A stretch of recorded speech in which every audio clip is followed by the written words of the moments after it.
You're listening to the Shipyard Cat Podcast, the unofficial SAFC podcast for fans everywhere.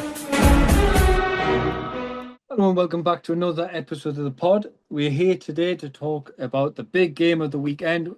Screw the other Premier League games that's going on. This is the biggest game of the calendar year, apart from the reverse fixture. It's the derby. It's us versus Newcastle United at home, hopefully to bring the noise massively. And we've got big discussions to discuss with this game. Joining me to do it, though, we've got Kev and we've got Robin. Kev, how are you today, mate? Yeah, I'm good. Obviously, looking forward to this one. Look, let's not give them too much to think about. Their fans already think we're obsessed with this game. But yeah, certainly going to be, it's in my opinion, it's their game to lose. We're the ones that have been out of this league for 8 years. Really, for us, this is get what you can from it. But it is the derby. Anything other than a win for us is a bad result. But like I say, we've been out of this league for so long. This is the first proper derby in 9 years? Exactly, yeah. And likewise, Robin, how are you today, mate? Yeah, I'm good, mate. I'm really, really looking forward to it. Obviously, I mean, I haven't got any pre-match nerves yet, like I'd normally have, because I'm just excited that it's my first game back to the Stadium of Light since my surgery. Mm-hmm. So, yeah, I'm just really looking forward to it. Indeed. I think I wouldn't, with those three being so used to it at the moment, I think the nerves will come in tomorrow probably, and we'll be like messaging each other in the group going, But no, lads, we know it, as Kev, you just hit the nail on the head there. It's coming up to be, this will be the 9th year that we now get to face them. Yes, we played them in the FA Cup a couple of years back, but that's by the by. That was the FA Cup squad, and that squad was worth 8 million compared to their $250 million. They now have $500 million worth of a squad, still to our 155 million squad. So, as you said, Kev, it is their game to lose. But is it me, or do you guys agree that we thrive on being the underdog at times in games like this? I think so. I mean, I'll let Robin take over on this one in a minute because obviously he's probably got a little bit more feeling about derbies, bearing in mind, obviously, being a London lad, there's a derby pretty much every week down there. So there's a lot of it kind of more frequently around him. But in terms of for us, yeah, absolutely. It's a massive fixture for the lads. The cup game a few years ago, who still exists in this squad that played then? Ballard and Hume, realistically. Yeah. Rigg, maybe. Dan Neil, possibly. But for me, they are completely different players today to what they were 2 years ago. And the way I look at it is, they've been writing themselves off all week. Every YouTuber, vlogger, TikToker of theirs has been saying how they're the underdog going to this game. I'm sorry, but you're the richest club in the world, air quotes. You've bought these wonder signings. Visa's apparently going to set the world alight. Voltemada's the best striker in the league now, apparently. Well, if that's the case, why are you the underdog? We're the team that are newly promoted. Everyone loves using that against us when it suits the narrative. So why don't we this time? We are the underdog. We've been down in Championship and League One. Do they treat Leeds like this? Do they treat Burnley like this? Last season, did they treat Sheffield United? Oh, wait a minute. Do you know what I mean? Did they treat teams like this? Yeah, exactly. I nearly said Sheffield United because, they didn't come up. But do you know what I mean? And for me, what are Newcastle treating this as? Are they treating us like a Liverpool, a Man City, and actually they are the underdog? Or are they treating us like the newly promoted League One Sunderland that they keep talking about? But I'll let Robin have his 2 pennies worth now. Oh, thanks, Kev. I thought it was time to wrap it up then. No, I mean, look, this is a big match from either side. I don't really think there is an underdog in this one as such. I know they're like saying it. I think the bookies have a slight favourites because obviously of our form. And I know some of the pundits obviously, as our listeners know, I do like to listen to Talk Sport at times. Um, they've been talking about it and saying that, the Sunderland are really, in the ascendance. Then, Simon Jordan was saying how we're a different team now, which we are, completely different team. That team that played in the FA Cup is not anyway in comparison to this team. And that's the difference, it's going to be a cracking game. They've got a game on their hands. We know what we're up against. They've spent, like you say, £500 million, so-called richest club in the world. Yeah, we spent a bit of money in the summer window because we needed to, but it was only because of our use of youth and bringing in players, develop them, selling them on, that we've got so much room with PSR that we can afford to spend it. Yeah. They're moaning that they can't spend as much as they want because obviously their PSR doesn't exist to them because they have got all this money. We're running it as a sustainable business, or Kirill Louis-Dreyfus is running it as a sustainable business, and that's the idea. But yeah, coming down to it, I think it's going to be a tight game. I'd say if they're saying they're the underdogs, right, then with what's happened in the last 8-9 years, etc., they're actually admitting that they're quite a small club. Yeah. Because do you think it's sorry to interrupt you there, Robin? I just want to touch on. I think you're going to cover it yourself in this as well. I just want to check. Do you think there's possibility? Just throwing that out there. Do you think there's a possibility of, because our home form this year is as good as it is, there are, and the numbers that they originally had thought of that they were bringing over has been diminished, obviously due to either they've handed the tickets back or the Northumbria police have done it, whoever it is. Do we think it's the fact being that they're actually like, wait a second, their home form is actually a home form to be feared of, and that's what they're trying to get to grips with, and they can't get to grips with it. They can't control it, as in when we had the League One squad, what we've talked about in the FA Cup. That was a League One team versus a Premier League team. I mean, look, let's forget about the FA Cup match. It's gone. It's done. Yeah. I know it was the FA Cup draw this week, but, we've just forget about that. We just concentrate on the game that we've got this week. Yeah. I just think that the way that it's set up, with our home form especially, and the fact that we started so well. I mean, I think they returned so many tickets, 900 tickets or something, because at the time when they went on sale to them, we were in a really good run of form and they weren't doing that well. Obviously, since their sort of like sale date, obviously, we then lost to Fulham, which, quite a few of their vloggers and stuff, YouTubers seem to think that our bubble had burst and that. And then, we went 2-0 down against Bournemouth, but then turned it round and then they start panicking again. Obviously, coming from, 2-1 down against Arsenal as well. Yeah, it was a bit disappointing last weekend to, perform like we did.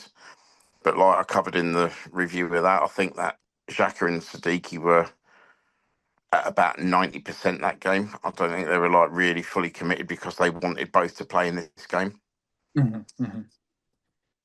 So, yeah, I mean, look, it's completely different. Xhaka, would walk into any team in the Premier League. With possibly the exception of Man City and Arsenal. I mean, even, in that Chelsea team, you've got Moises Caicedo and stuff, but I could see Xhaka getting game time with them, starting games.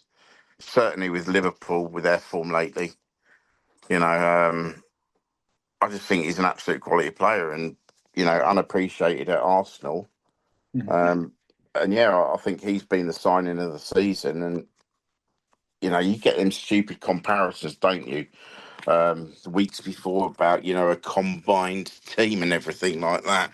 I mean, that one of the newspapers, didn't they? They put Nick Pope in goal. I mean, he's not even the best goalkeeper at the club, Yeah, you exactly. know, and neither of them are a touch on Robin Roofs. Yeah.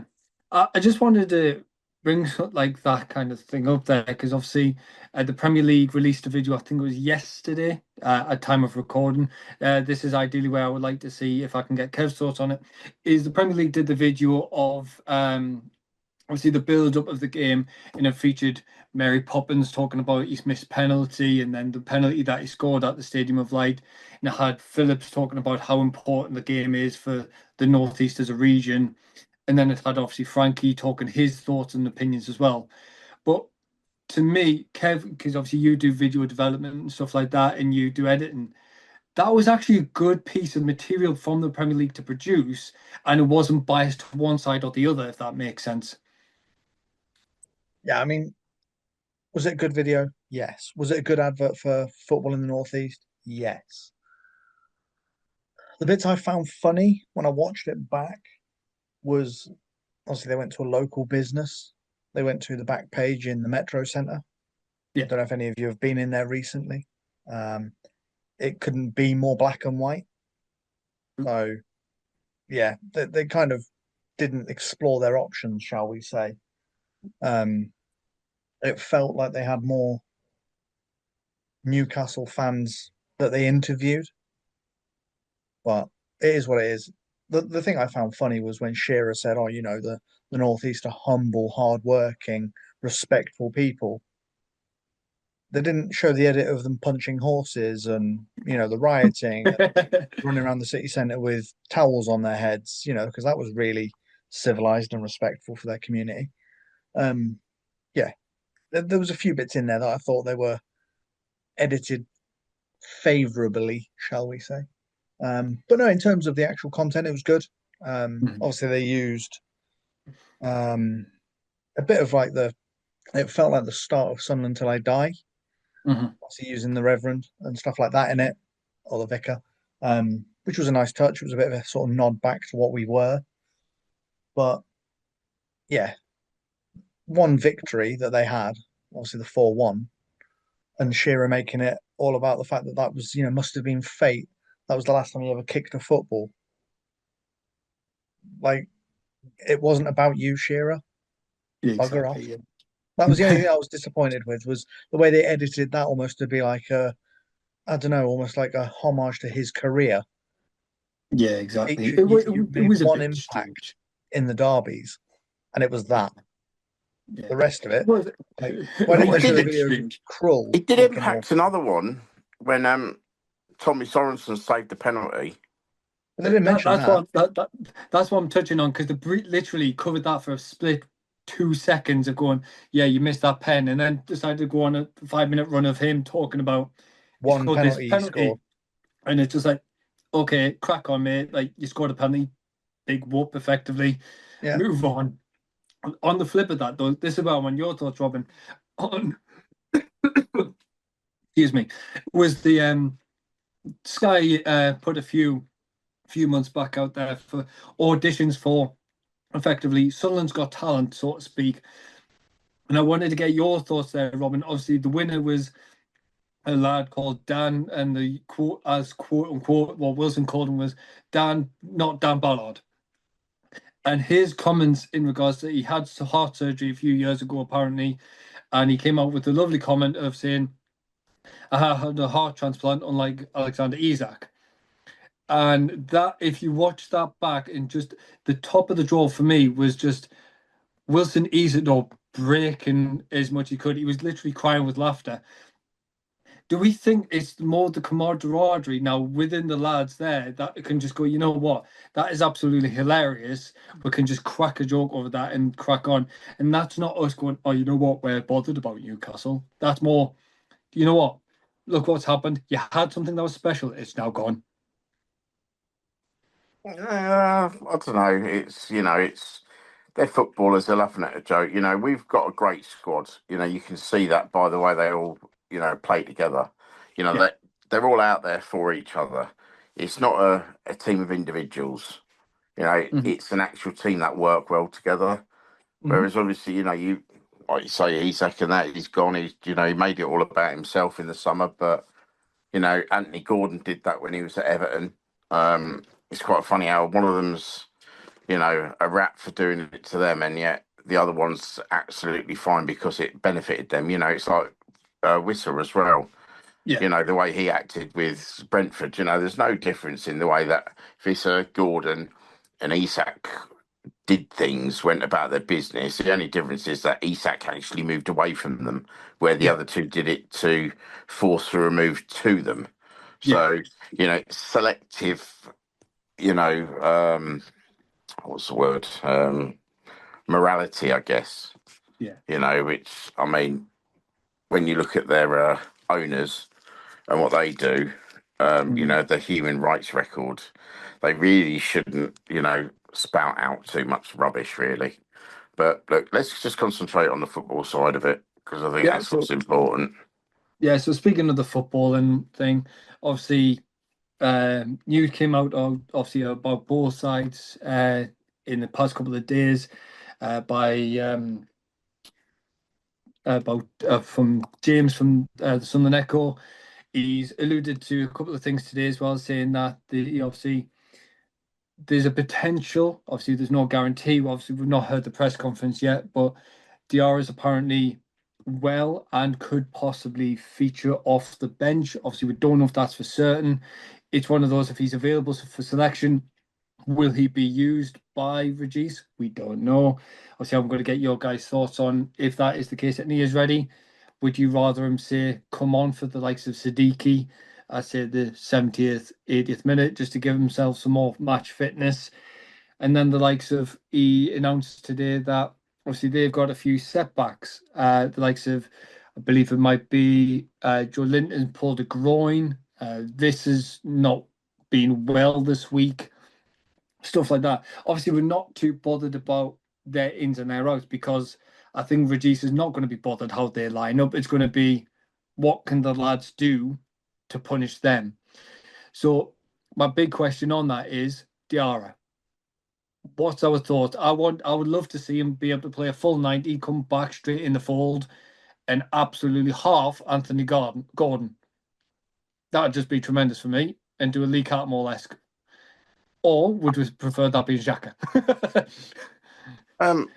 I think it's more likely to be Trey Hume, to be honest. Fair However, enough. I'm not really bothered about that. I think Diarra has got an outside chance of coming on. Yeah. We're not going to start with him. He's not played football in months. Yeah, cool. We're 15 games into the season. He played the first four.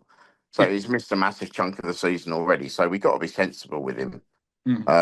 If he's fit enough to make the bench to play 15, 20 minutes, then do it. If he's not fit enough for 15, 20 minutes or something, then, don't bother. Anything could happen in that game, Of course. To any player. And if you've put a player on the bench that isn't 100%, then you're limiting your options of what you can actually do. So you pick players that are all 100% fit, without doubt, and if it means, Dan Neil gets some game time or Chris Rigg gets game time because they're the best options, then so be it. Them lads will give their everything.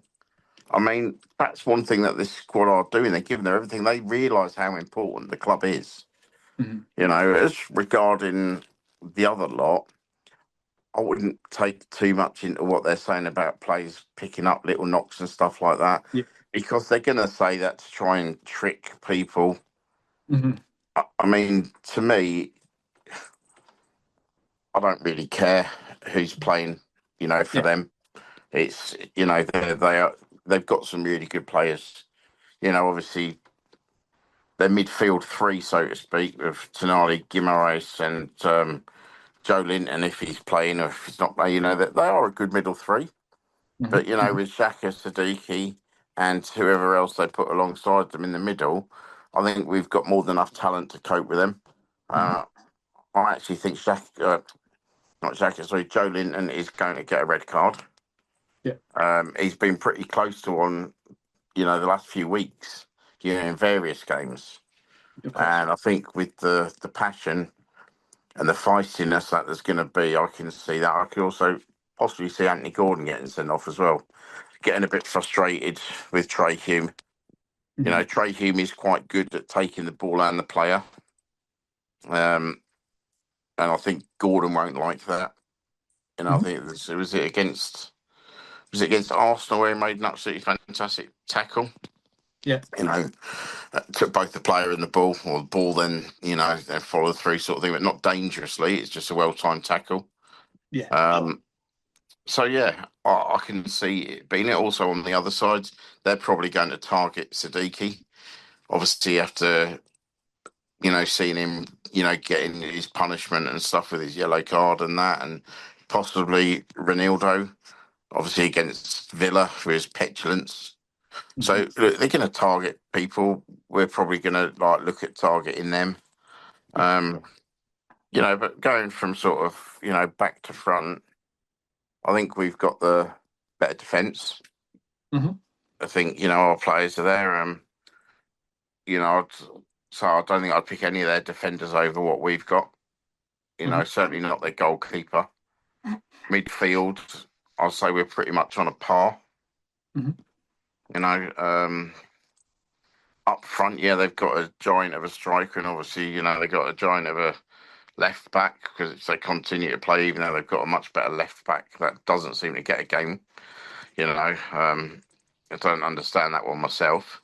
You know, but they've got two giants in the team, which we're going to have to keep an eye on. The good thing is, though, that Roofs is very good at coming out and claiming crosses. Yeah. And that could make the difference. You know, whereas with their goalkeeper, he is prone to the odd mistake. You know, he gets a bit flappy. So, yeah, I mean, is the game going to be decided on a goalkeeping error? Possibly. Hope it's for them. Is it going to be a red card?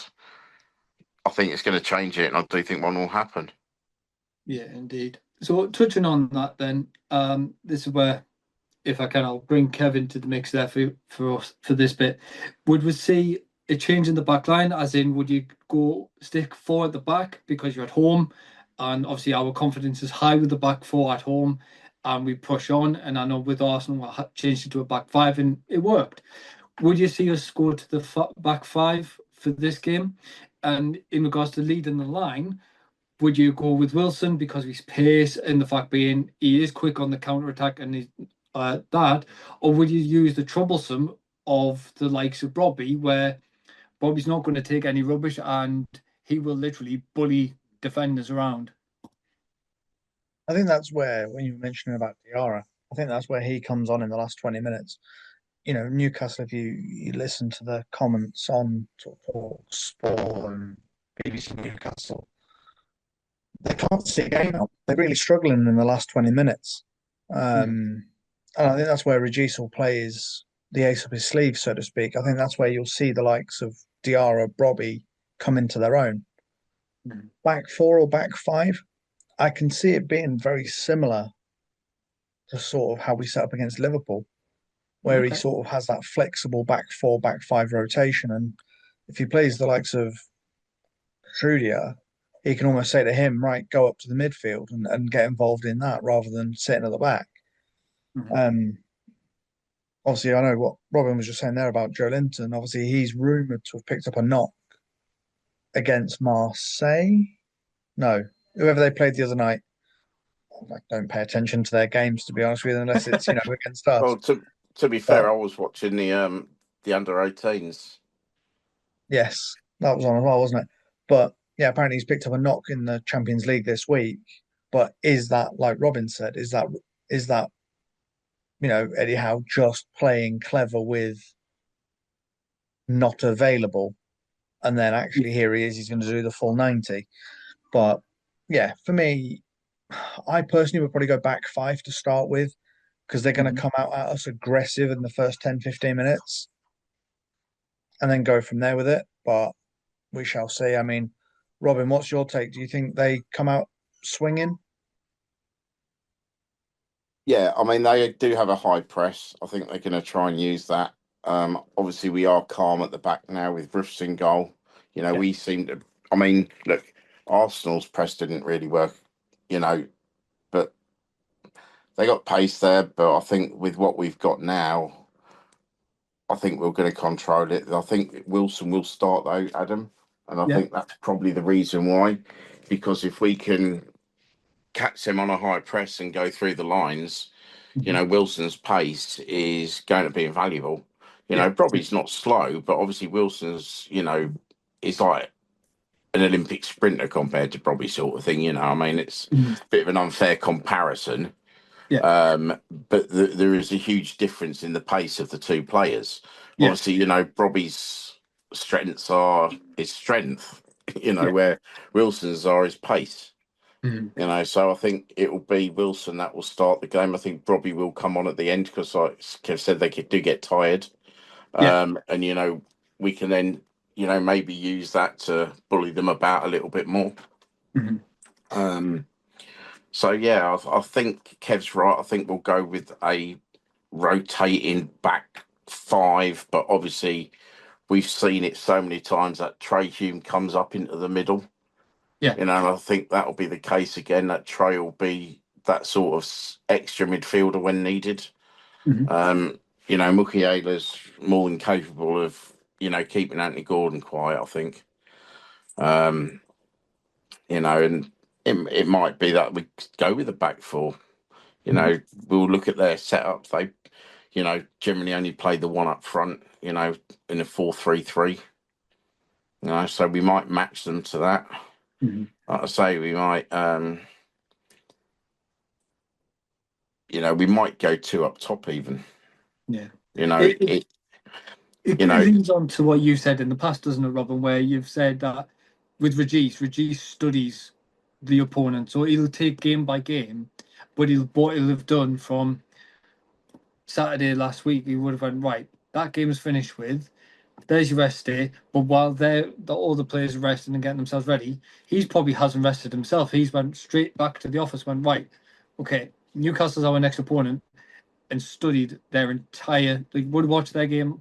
Did they play Sunday or was it Saturday? Sorry, they played last week. I don't know. I'm not bothered. But and what I mean is just in Regis's terms, where he would study their games that they've played this season. They were playing, I think, at the same time as us, wasn't it? Right. Because Okay. I think one of their vloggers was releasing stuff about what's happening in our game rather than paying attention to their own game. Ah, fair With enough. their obsession. But look, it's an interesting one. I do think though that Kev's probably right that back five is the thing. Yeah. However, I wouldn't put it past Regis to go back to a back four. It's a few games since we've had a back four. We've played a back five, I think, for the last sort of 5 games or something. Mhm. I wouldn't put it past him to change it up to make anyhow think, because he's probably setting up for a back five. So yeah, I'd say it might be a 4-4-2, believe it or not. All right. Okay. It'll be an interesting one to see because obviously unfortunately that's Regis's headache, not ours. We can talk about formations, we can talk about players where we want them to be and things like that, but that's his job. He gets paid the big bucks for that. We can just just chat about it as much as we can. Lads, I think that'll be a good wrap. We could talk about this fixture for hours and hours and hours and give as many thoughts as we can, but we don't want to bore the listeners that much with our rants and our drivel and our loss of concentration that happens on every pod. So let's get some predictions under the way. I know it's going to be a hard one. Robin, if you can, mate, I want to start with you this week for your prediction. I think we're going to win, Okay. and I think we're going to win fairly comfortably as well. Okay. Got a funny feeling it's going to be a 3-0. Okay. I appreciate that. Makes a change for me seeing it.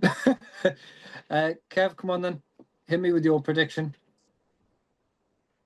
So a win is on the cards, I hope. Because it work a lot more interesting. I think it's going to be a 2-1 to us. Mhm. I think they'll score first, Yeah. which will turn the atmosphere up in there. And I think that's what the lads need. The lads have all spoken this week on social about they know how much this game means to the city and how much it means to both clubs. I will not have a bean of them saying this means nothing to them. They've got bigger things to think about. This is the biggest game of Newcastle's season. And that's what it is for me. I think it'll be a 2-1 for us. I think it's going to be feisty. I think Robin's right when he said earlier a red card could change this game massively.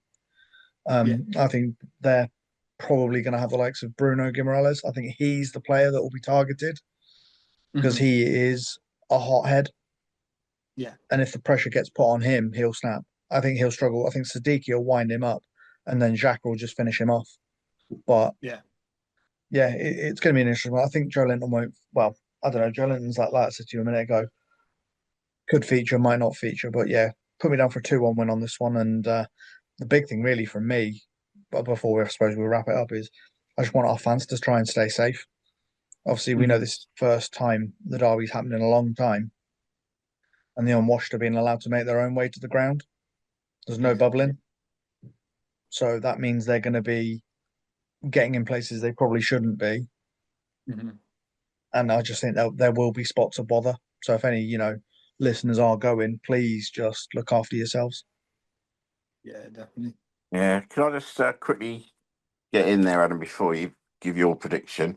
Yeah, sure. Obviously, Kev there saying about Bruno being sent off.